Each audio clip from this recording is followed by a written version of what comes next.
দর্শক আসসালামু আলাইকুম। আপনারা দেখতে পাচ্ছেন একজন আমার সামনে ক্যামেরার সামনে একজন মানবিক মানুষ। তিনি আসলে তার চেহারাটা দেখলেই বুঝতে পারবেন যে আসলে তিনি কোন ধরনের মানুষ বা কোন জগতের মানুষ, সেটি কিন্তু আপনারা দেখলে বুঝতে পারছেন। তিনি কিন্তু বর্তমান জেনারেশনের একজন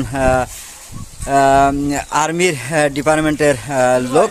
তিনি কিন্তু একটি মানবিক দিক দিয়ে বিবেচনা করে কিন্তু তিনি ঈদের পর ছুটি পায়নি। আসলে ঈদের পর যে ছুটিটা পেয়েছে তারই বাড়ির সামনে একটি মসজিদ আছে। সেই মসজিদের যে রাস্তা, সেই রাস্তা দিয়ে কিন্তু আমের মুকুল বা গাছের পাতা পড়ে ভরে গেছে। সেটি তার চোখে আসলে খুব খারাপ দেখা যাচ্ছে। এই কারণে হয়তোবা তিনি এই মানবিক দিক দিয়ে সেই রাস্তাটি, মসজিদের যে পাশ দিয়ে যে রাস্তাটি আজকে পবিত্র, যেহেতু আজকে পবিত্র জুমার দিন, মসজিদের আশপাশ সবগুলো পরিষ্কার, কিন্তু রাস্তাটি একটু নোংরার কারণে কিন্তু তিনি এই কাজটি করে যাচ্ছেন। দর্শক দেখতে পাচ্ছেন তিনি হয়তোবা লজ্জা পাচ্ছেন। আসলে মানবিক যে কাজ, সেই কাজে কিন্তু লজ্জা পেলে আসলে হয় না। তিনি কিন্তু সেই কারণেই একটু হয়তোবা ক্যামেরার সামনে তিনি আসতে লাজুক বোধ করছেন। তো দর্শক আপনারা দেখতে পাচ্ছেন তিনি কিন্তু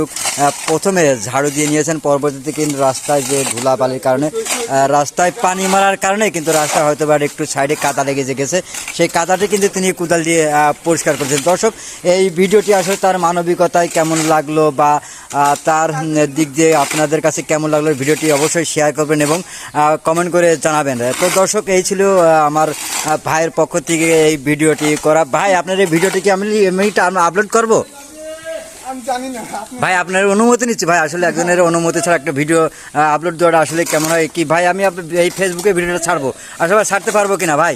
আচ্ছা, আপনি ছাড়েন, সমস্যা নেই। আচ্ছা, আপনার কোনো সমস্যা নেই তো ভাই? আমার কোনো সমস্যা নেই। আচ্ছা, ধন্যবাদ ভাই।